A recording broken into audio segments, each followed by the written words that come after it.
This is Brian Young, Super Bowl champ, 49er. You're listening to Matt and Dexter on The Grueling Truth.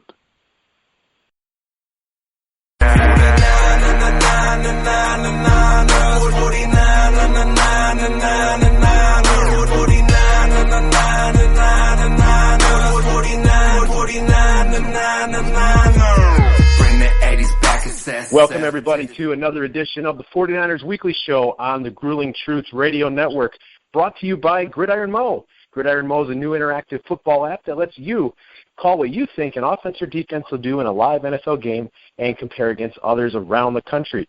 Check it out at gridironmo.com or thegruelingtruth.net.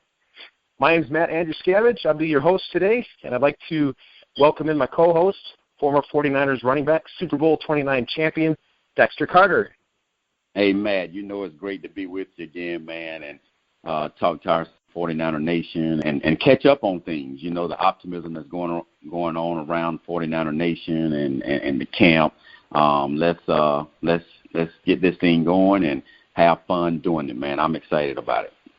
Oh, same here. There's so much optimism and buzz around the Bay Area and really around the country. As 49er fans are, keeping up on what's going on in camp and as they prepare for tomorrow's game against the Kansas City Chiefs. There's just so much buzz and optimism and just so many things to look for, and lots has happened since we did our last show. So it's going to be fun today. Absolutely. And one thing I want to preface to our 49er fans out there, I know we're the empire, but you know what? We've got so much optimism. Hey, we're taking over 49er Nation and Empire, so we don't care what that Raider Nation thinks. You know what I'm saying? That's right. Hey, we are 49er Empire and Nation because we're covering the world. That's right.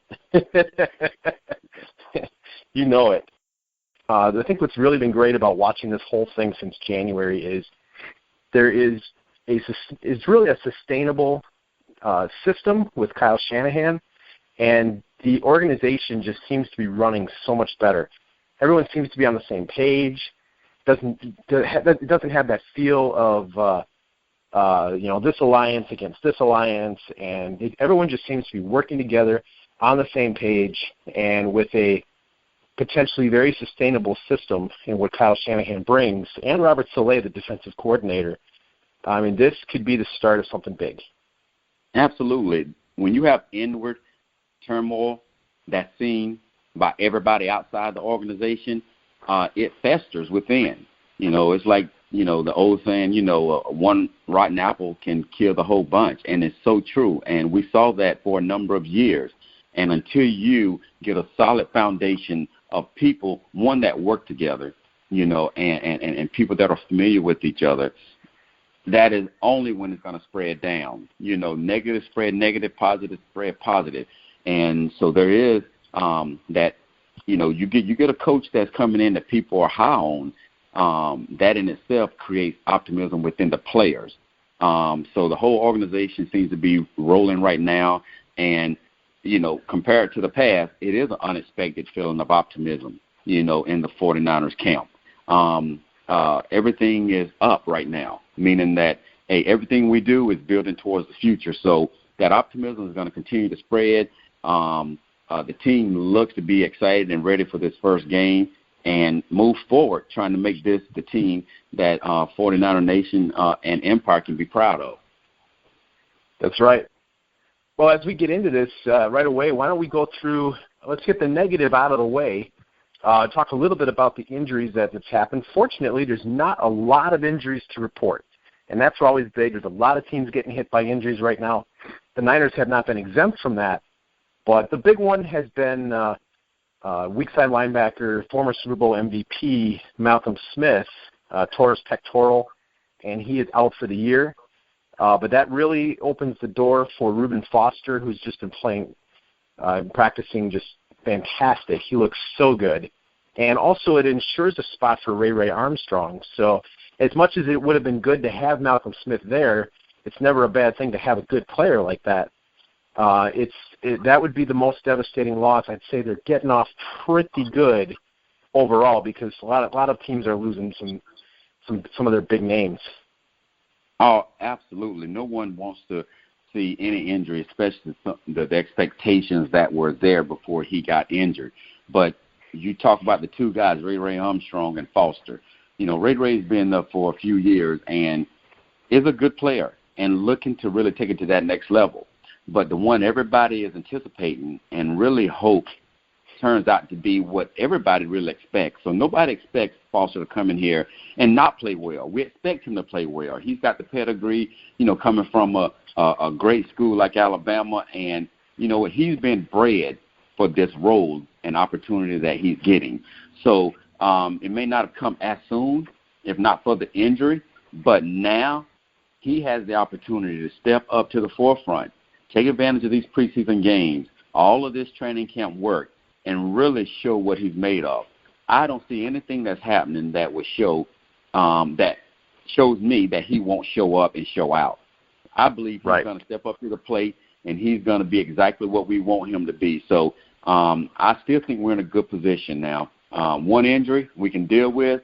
We can't deal with multiple injuries at that linebacker position. So I think still we're in a good position. Yeah, I would say so too. Ray Armstrong started last year until he got hurt. Carrying him, kind of maybe a platoon situation with the rookie, Reuben Foster, is not a bad position to be in, being right next to Navarro Bowman. So that is something that they can, I believe they can work through. And Malcolm Smith's going to be on hand a lot. He's kind of offering a lot of advice to the young guys. He'll still be around, so that's a good thing. They can still get his veteran knowledge, so that's good. A couple other injuries of note. The rest are pretty minor. Jimmy Ward tweaked his hamstring right before the first practice. They were just kind of holding him out. I think he's going to be just fine. He'll be playing next week against Denver, so he's projected to do that. Jaquiski Tart, Eli Harold, these guys got a couple injuries, but they all came back. And so the only other one to watch is George Kittle, the rookie tight end out of Iowa. He's projected to start, and he did tweak his hamstring. They said he's fine. They're probably not going to play him in tomorrow night's game. So really, there's not a lot of big injuries that are hampering the team. Yeah, and you know what? Keeping the tight end out of the preseason game that's coming up is probably smart. And it's great seeing the two Iowa guys really producing well in training camp, with Beth at the quarterback and, of course, the tight end. But, again, this is to look at the draft that happened and to see, projected starters, as rookies. That's awesome. That's just great scouting and recruiting, by this entire staff. So, you know what, we don't need to play the tight end, this week, but it's exciting to know that tight end is important in this offense, and knowing that we got a tight end for the future is very, very, very exciting. And it can keep that offense and defensive battle that's been going back and forth the entire camp with both sides making plays. What that shows is that there's a balance here, and it's not like heavily defensive-driven or heavily offensive-driven. We can continue to build through this training camp with both sides showing great promise and making plays, and that's going to be awesome as this team continues to build and strengthen. That's right. So, they're preparing for the Kansas City Chiefs tomorrow night, which will be really great to see. I don't think the starters are going to play a lot tomorrow, but Coach Shanahan did say that the starters are going to play more this preseason than probably most would think. So that'll be interesting to see how that plays out. I would say as we kind of get into things to look for tomorrow night, I'm guessing Brian Hoyer will play at least the first quarter, right around the first quarter. It'll be good to see if he can continue the accuracy and the maybe even the deep balls that we've seen in training camp, because he has been really, really good. He's made really good throws. He's hitting guys open. He's throwing guys open. And he's getting the ball downfield. So that's exactly what the 49ers are looking for out of the starting quarterback. So it'll be good to see if he can continue that tomorrow. And everything that you just said is precisely the reason why Hoyer was brought in.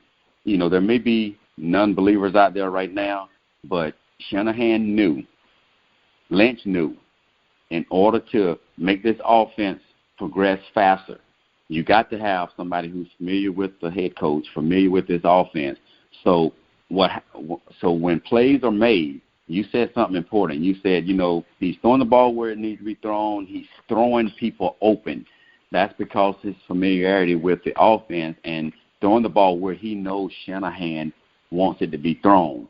So he is going to be a big key, and not only in letting this preseason be very, very productive and how quickly this offense gets going, but it's going to be important because he can teach this offense to Beathard, and Beathard seems to be picking it up rather quickly.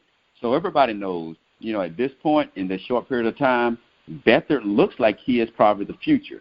But then you got a quarterback in Hoyer that's not letting that phase him right now. This is his time. This is his moment, and I believe he's going to take advantage of it. In Beathard, when it's his time, he'll be ready. But right now, Hoyer is definitely the right guy, for this 49er offense right now. That's really the key right there is for right now. I don't think they could have brought in a better guy for this. I mean, a lot of people would point to, there's so many other quarterbacks out there. But really, you look at what he knows Shanahan's system. You can get going so much faster when you have a veteran quarterback that's smart like he is and already knows the system. You're speeding everything up. You don't have to. You're not going to be as behind as you would with a guy who has to learn it from the ground up. So I think it's just fantastic that they got a guy at a very good salary, a very team-friendly salary, not very much money as far as quarterbacks go.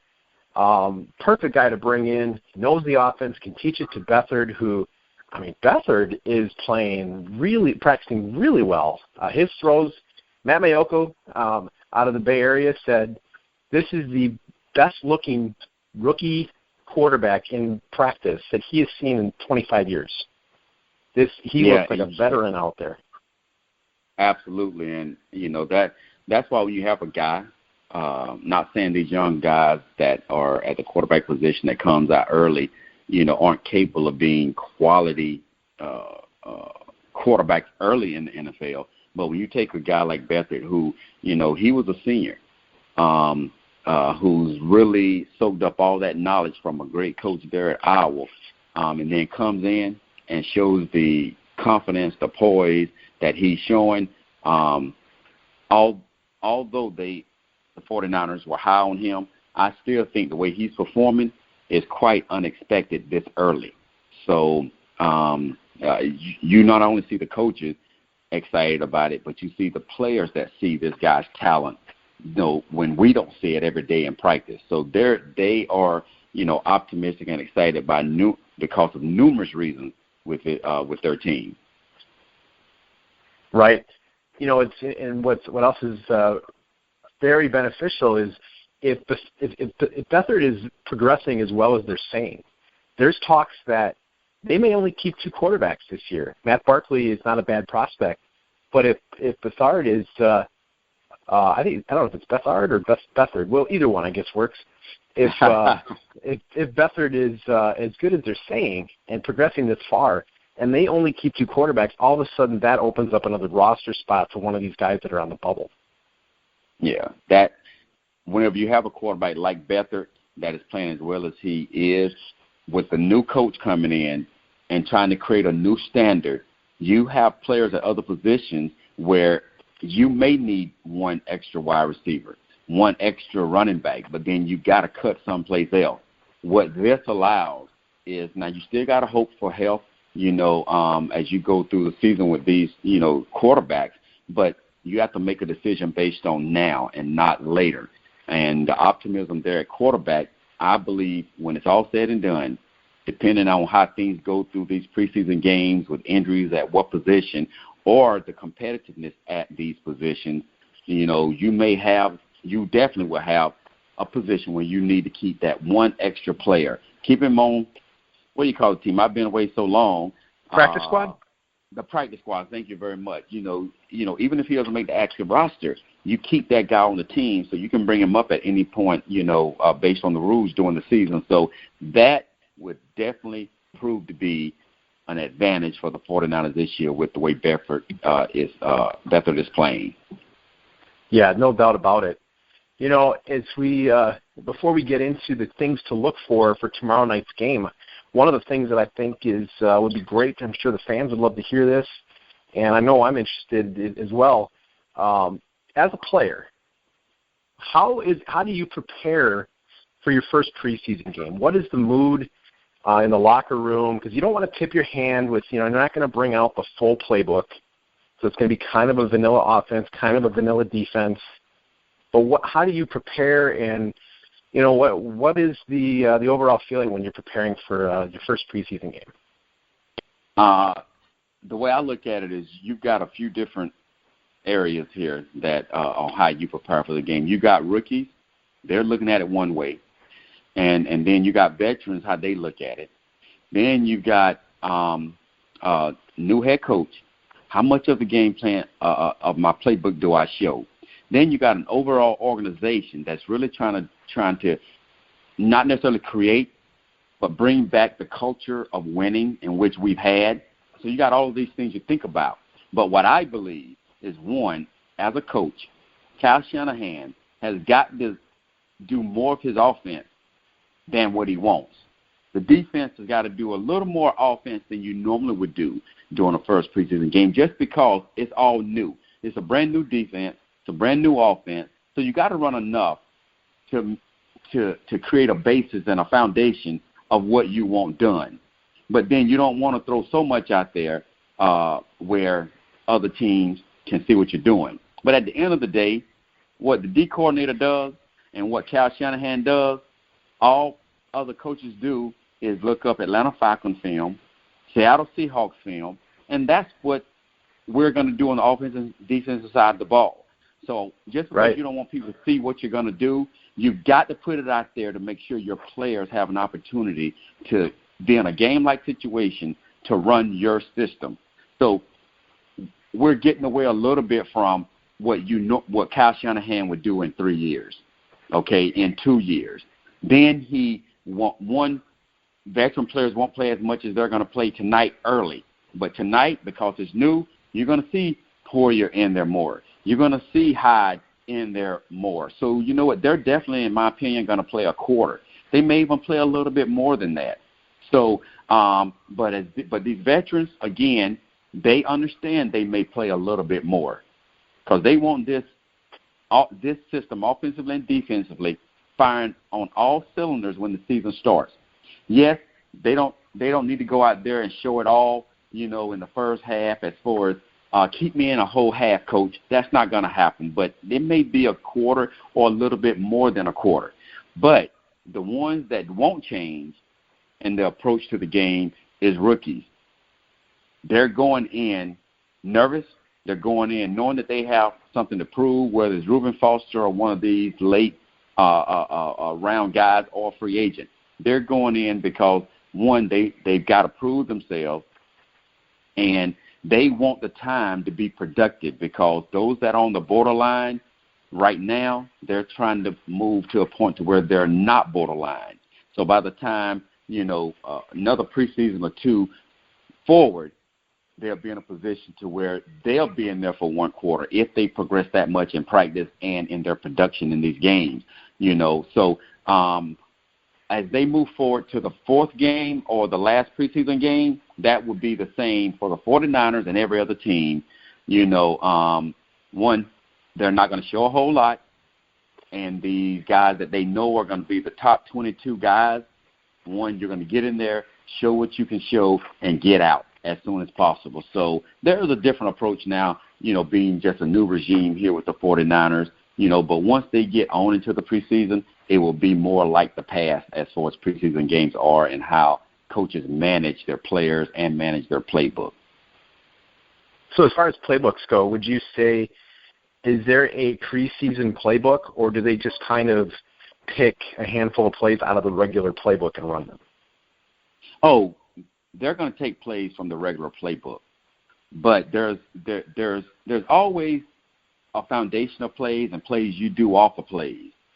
And you're not going to do any plays off of the foundation plays right now.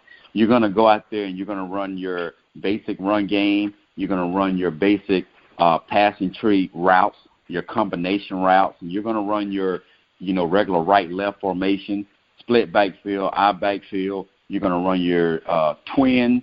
They're going to run their trips, and they may even run double slots. So as for the formation, they are probably going to run every formation that they can, because you can run the same plays off different formations just to create a different look for the defense, to try to confuse them. So I do believe from a formation perspective, the playbook is open. As far as plays, they're not going to be extravagant plays that Kyle Shanahan has in his repertoire. That'll come later on in the preseason or even during the season. But these players have to see the foundation of plays that Kyle Shanahan probably has shown them in practice, and probably run a handful of them and progress throughout, the progression of the preseason. So, but rest assured, you won't see in this first preseason game what you're going to see when the season starts. Yeah, that makes absolute sense. As we get into what to look for in tomorrow night's game, I think you're absolutely right. They're not going to play a lot of the veterans for very long. Looking at the starting receivers right now, because there's some guys in the bubble, but Marquise Goodwin, who's just been the star on the offense for training camp. He's catching deep balls and touchdowns every single practice.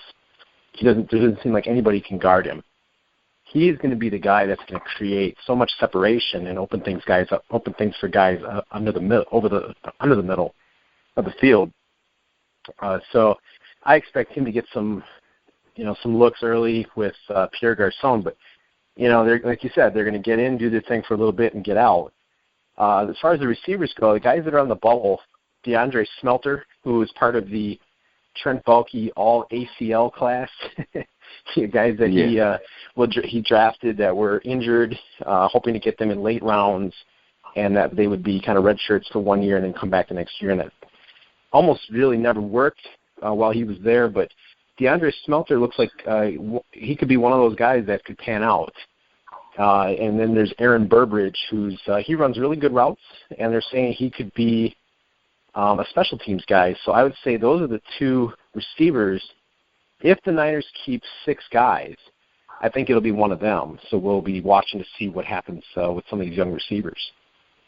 Yeah, and those guys that are on the bubble was very, very important for them this preseason, especially the first preseason game and their own. They've got to show special teams ability. And if they're on the bubble, a team is going to keep a guy that can be multifaceted.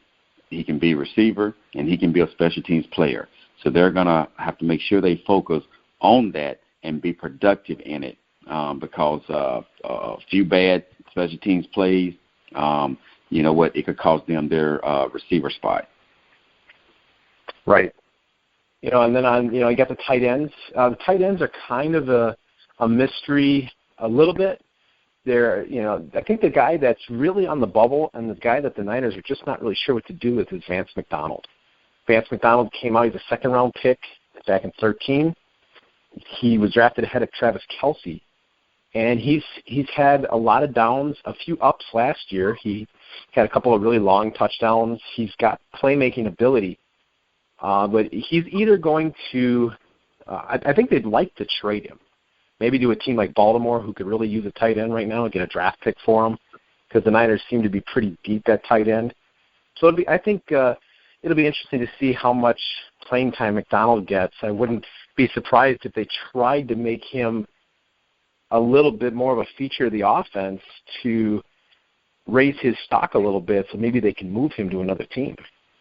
Oh, you know what? You just hit right on the head of what the point I was going to make, because, it looks like what are they going to do with him?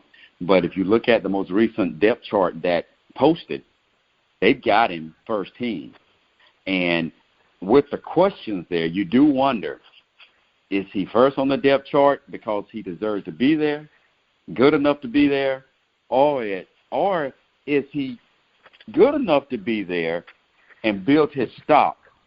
Because, people that look at players and positions know whether they're good or not. So I believe he's a good player. But the 49ers, based on what they've got at that position, he becomes expendable. So to put him first on the depth chart, let him get a valuable time in his first preseason game, then all of a sudden you put him on the market, he does become a value because people see he can play. He's just not what the 49ers believe will be their very best, to go into the season at number one. So if he's first on the depth chart like I'm looking, I guarantee you it's what you just said, is to let him get some time, get him looked at so he can have more of a value if a trade does happen. Right, because, you got Hukatini, who's I believe is undrafted, who they're really big on. He's shown that he could play. Logan Paulson was brought in from Chicago. He's been a veteran, kind of almost a coach for the young guys early on. It looked like he wasn't going to get a lot of playing time, but then all of a sudden, in the last week of practice, he's the guy in the red zone that's making plays. So I got a feeling he's going to stay. I believe it'll be those guys with Kittle, and I think ideally they'd like to move McDonald and maybe get like a fifth-round pick for him. I think that would be really good value for a guy that hasn't been able to get a lot in production. If they could get a fifth or maybe even a sixth, maybe hopefully a fourth, but anything like that I think would be good for the Niners. Then they can go with the young guys and maybe use that pick and find somebody else. Yeah, if that's their intentions, then they've started it out the correct way by putting him first on the depth chart and being fair to him, giving him some time to shine so he can have some value. Well, that's kind of what happened with Jeremy Zuda, the Pro Bowl center that they brought in a trade during the draft with Baltimore. They brought him in to kind of light a fire under Daniel Kilgore, who hadn't really produced much since his injury midway through 2014. But Kilgore has shown that he's probably better suited to the zone blocking scheme. And, they cut Zuda yesterday. It was kind of a surprising move, but there just wasn't really a lot going on in camp. And, they just felt like it was just time to move on. And I think what they like to do, and that, what they've done a couple of times, like to try to do with Bruce Ellington, was don't hang on to him for the whole preseason. If you're going to move him now and give him a chance to find a home elsewhere. Absolutely. And, again, it goes back to, being fair and creating better value for what you're trying to trade or who you're trying to trade. So that's the perfect remedy for that type of situation. Right. So, I did forget to bring up the Josh Garnett injury. He's getting his knee cleaned out today, and they're saying he's going to be back possibly week 1, probably more likely week 2. But that's going to open the door for Brandon Fusco and Zane Beadles, and then also Gary Gilliam that they got from Seattle. He can play a couple of different positions. So I feel like they've got some depth there.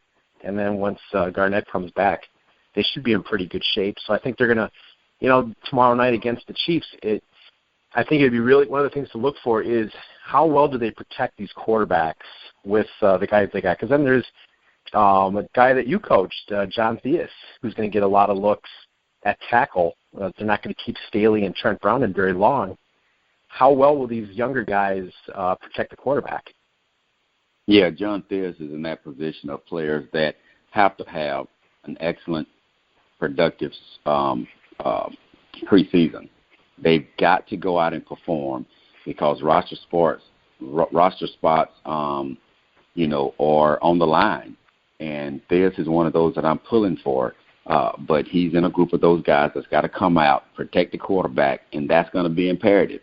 They've got a quarterback that they believe in, a second young guy that they truly believe in also. And Barkley is not a bad quarterback either, but you don't want to lose any of them. And, you don't have defensive linemen beating offensive linemen, getting to the quarterback and tapping him on the butt, saying, hey, I got you. No, they're going to try to drill him into the ground because they're trying to make ball clubs too. So there's a big challenge for these offensive linemen, and jobs are on the line. So I trust me, I'm sure they're taking it serious, but many of them got to grade out extremely well and not have any mishaps at all. Well, and another thing that the offensive line is responsible for is a position that's near and dear to your heart. Running back is pretty important in preseason because you don't want to put your quarterback out there in a position to get hit a lot. So I always feel like when I watch preseason, there is a lot of running the ball, especially early in the preseason. And they got some guys that are on, that would like to shine. You got Joe Williams, we talked about him, and Matt Breida, the undrafted guy, who's probably going to make the team. I got to believe they're going to get a lot of touches, probably get Tim Hightower involved. And then there's also Capri Bibbs, who they got from Denver, who's got some explosiveness. So there's guys on the bubble, and I got to believe they're going to be a big part of the offense for the whole game, kind of a rotation in and out. Yeah, and, they've got a good group of guys there in Carlos Hyde, Hightower, and Joe Williams, The zone blocking scheme has been so successful over the years. We can name the coaches. We can name Kyle Shanahan. With Atlanta, that zone blocking scheme is going to work extremely well. And it actually, not saying that it makes the offensive lineman's job easy, but it's a whole lot of double teaming up to linebackers, a whole lot of, that first 6-inch step to the play call side. You got to get across the shoulder of the defensive lineman and make him run through you to make the tackle. So what the running back does is pretty much make anything the offensive lineman do correct, So for the zone blocking scheme not to work, an offensive lineman has to just be terrible. And I'm hoping that doesn't happen. But these running backs have to come downhill, read that zone run play, and make his offensive lineman good. If they give him a crease, which is all these running backs are asking, they can have the same success that the majority of teams that have run the zone blocking scheme has had, in the, previous history that, for the teams that have run this type of offense. So I'm excited about, one, Carlos Hyde being healthy and having a great camp so far. And then the guys that they have to choose from as his backup. So we'll see what they're going to do. But this particular first preseason game, I think it's going to be heavily run-oriented with that zone blocking scheme, and we'll see what these guys can do in the running back position. Yeah, I agree with that. I think the running back position is going to be one to watch this year. I think the ability of the run game to set up the pass is going to be big in year one of Shanahan. I did it a lot in Atlanta with Devontae Freeman and Tevin Coleman. So you're going to expect to see a lot of running. They don't just pass. But if they can run successfully with this zone blocking scheme, how much harder is it going to be to cover these receivers if they're open? I mean, Marquise Goodwin can take the top off a defense, and you got veteran Garcon and, good tight ends over the middle. I mean, this potentially can be a very, very effective offense, despite what a lot of people might be thinking. So let's shift over to the defensive side of the ball. I think one of the things that we got to watch for tomorrow is the overall pass rush. I think Eli Harold's going to get some playing time. Ronald Blair is on the bubble, not necessarily projected to make the 53. The guy that's really been playing well, surprisingly, is Ken Carradine. Another one of the guys that Trent Baalke brought in would have been a first-round pick, but he had the ACL injury. And he's just struggled in the defense, in the defensive schemes that they've been running. Seems to be a better fit for what Robert Saleh brings. So, and he's been playing much better in camp. Elvis Dumerville has been coaching him up, along with Solomon Thomas, who I expect a big year from as well. I mean, this pass rush has potential to be just so much more improved. And quarterbacks have been able to just stand there like statues the last two seasons. So I really believe they're going to be getting after them. And there's a lot to watch tomorrow night with several of these guys. Absolutely. And, I know you're waiting for me to say it, but, of course, Carradine came from Florida State. But anyway, that's another topic. I was setting you up. But Carradine, I mean, I believe, because, he had that ACL surgery. And different positions, it impacts and affects different ways. I don't think he's been completely healthy, just being honest. But it takes some time, to get completely healthy for a lot of guys that have that injury. It seems like he is now. because his performance so far has shown he must be healthier than what he was in the past. But that means that he has opportunity to be a part of this defensive line that I think is the most depth, could be the most dominant position surely on the team. And if they get to the point to produce the way I think they can, I think they'll be one of the top defensive fronts, in the NFL this year. I mean, these guys, in my opinion, oh my goodness, if they stay healthy, it's going to be off the chain how good they can be. And if you want a group to be dominant and impact the other areas and facets of that side of the ball, it's that defensive line, because they will make the quarterback make decisions quicker than they want to, which means it improves the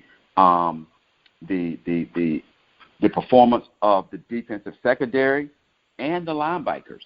So if they come close to what we think, and with Dumerville there and what he brings to the team, not just his ability, but his knowledge and ability to teach these other guys, is going to be a great advantage for the 49ers and advantageous. So I think great position for the 49ers this year. I totally agree. I mean, DeForest Buckner, Michael Bennett from Seattle said, he trained with him in the offseason, said DeForest Buckner is a defensive player of the year candidate of the future. He's going to be that good. Eric Armstead looks healthy. He's 20 pounds lighter. He looks explosive. You watch him in practice, he just looks really. And the thing is, with Buckner and Armstead, they're both 6'7" giants. Wow, that is awesome. I mean, you can't teach size. No. And those guys have it. So, again, when we talk about the optimism that spreads throughout the training camp just because of the moves that have been making or whatever, it tends, these gentlemen that we're talking about, this defensive line, I'm telling you, they don't need anything else to continue to push them to greatness. It's set up for them to succeed. I mean, the optimism is great, and they're going to show, not only in the preseason game, but when the season gets to going, they're going to show that they're a big part of why this team and organization can be optimistic for this season. Right. And I look for Aaron Lynch in a contract year. He was always overweight coming into camp the last 2 years, and he's finally where he needs to be, and he looks like he's going to be a problem on the edge. And then, and then you shift to the secondary. Like you said, if this pass rush is what we think it can be, that's just going to help the secondary. And there's a couple guys that really have some things to prove. You got rookie Akilla Witherspoon. Didn't have the greatest camp. He's not projected to be a starter this year, as Dante Johnson and Rashard Robinson are probably going to be the starters. But Witherspoon's going to have a part to play in this defense. And then there's the guy that I'm pulling for, Will Redmond, was drafted last year. Didn't end up playing because of that ACL did not heal as they promised, and but he's healthy now. And if they keep 6 backs, I think he could be one of them. So I'm looking for those guys. And then the last one is Lorenzo Jerome, undrafted free agent safety, who's gotten a lot of playing time because they had so many injuries to the safeties early in camp. And I think he'll be the 4th safety that makes the team. I agree with you. First time I've been speechless because you hit that on the head, man. There's nothing else for me to say pertaining to that segment. You hit it on the head, man. You got it. Well, we'll see what happens. There's all these guys. There's a lot of guys that have things to prove. There's other guys that could be a big surprise. But I'd say those are the things that we ought to be watching for tonight or tomorrow night. Yes, absolutely. A lot to look forward to, and I think everybody associated with the 49ers is going to be sitting on the edge of their seat because this excitement has been a long time coming, and excited about the possibilities of what Kyle Shanahan is going to bring with this new offense and new defense. So stay tuned. Don't get too over anxious about the great things that happen, and don't get too down about the bad things that are going to happen, because one, before it's over, said and done, they've got the right people in the right place. And as we see so far, they've got the right players in a short period of time in a position to give us the 49ers the best chance to get back where we need to be and be competitive. Now, nobody's expecting much this year, but they can be in a position where they can be in games. And if it's a low-scoring game like this defense is built for, you never know. This offense takes off the way that we think, and Kyle Shanahan's offense, we might, quickly become a 500-plus team. Yes, I think 7 wins is attainable this year. I think that's kind of if they got to 7 wins this year, that'd be a big improvement. That'd be a big jump. I think getting into over 500 for this season would be a little tough. There's a lot of people I think that would all like to see it. But I think you're right that maybe if they hit 7 wins this year and they just look like they're clicking, next year they could really jump into playoff contention. Absolutely. So, start from now. Let's go forward. Keep things in perspective. And I say this, and this can determine whether you win games or lose games. I don't care who you are, what level of football. 1, if you convert on third downs, if you minimize turnovers or eliminate turnovers, and you stop the other team from scoring, and you score touchdowns in the red zone if you're the offense, you give yourself a chance to win. It doesn't take this to be rocket science, brain surgery. You just have to execute those simple steps to give yourself a chance to be in the game at the end. And if they do, I think, the progression would be rapid. Yep, I think so too. I think they're in a good position, and it's going to be great to watch all these young guys compete out there. So I know we're all excited. So it'll be definitely stay tuned tomorrow night for the first preseason game, and I know that as our schedules continue, hopefully work out a little bit more in August and September, we'll be back at it, and hopefully be able to recap the game and get a preview in for the next one and be able to kind of go over what happened. Yes, absolutely. Hey, it was great being back with you, my man, and looking forward to this first preseason game and seeing, our progression as a 49er organization, and let's get ready for it. That's right. Same here. Really great to get together once again and go through all this, and always a good time, and we'll definitely be looking to get back with everybody next week. So for that, I'm Matt Andruscavage. Dexter Carter and I wish you all well. Be safe, and be back next week on the 49er Weekly Show.